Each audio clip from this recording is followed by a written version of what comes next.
Hello, this is the Tradesight U.S. Stocks and Futures Market Preview for Tuesday, June 20th, 2017. Here's a look at the ES front month futures contract. New closing highs on the broad market by a couple of points after a gap and go session, unfortunately.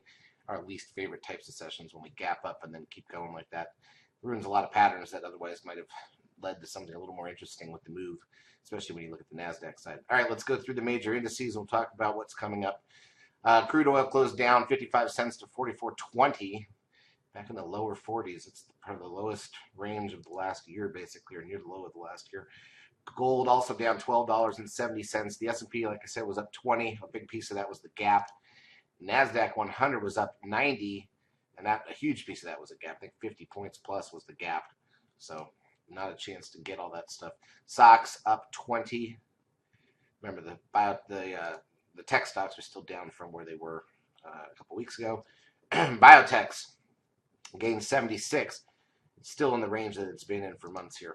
VIX closes down a penny at 1037. That's uneventful. The trend gets us a 0.89 close with a 10-day moving average of 1.1. NASDAQ volume was 1.9 billion shares.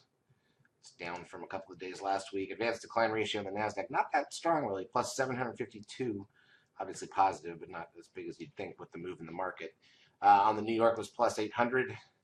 Google gains back $16.60, and here it is, the big five again, right? Apple up $4.07, Amazon up $7.46. It was actually higher at one point. Netflix up $1.02. Tesla was the only one of the big five that was down $1.60, but it's never pulled back as much as the others did. The 20-year bond ETF, the TLT, down 18 cents. Goldman Sachs gains 432. If you look at this, though, it's really amazing. Goldman's really been in a 20-point range between 230 and 210 since back in March. All right, let's look at the intraday action. We'll switch this to 5-minute candles on the ES so we can see. And there it is. There's your big gap. The 13 sell signal, and then we tested the risk line of that, came back in a bit, and then right at the close moved up a bit. NASDAQ side, here's the one, again, over half the move was a gap. And then there's 2 pushes up, and really that's the whole day. That's what we don't like to see. Not a lot of intraday volatility, just a gap and then a push, and that's it. In terms of economic data, tomorrow all we have is the current account balance. So it's just a straightforward trading day. Really nothing else to say. Let's just see and hope we don't get a gap, or if we do that, we get one that fills. A little bit easier to trade.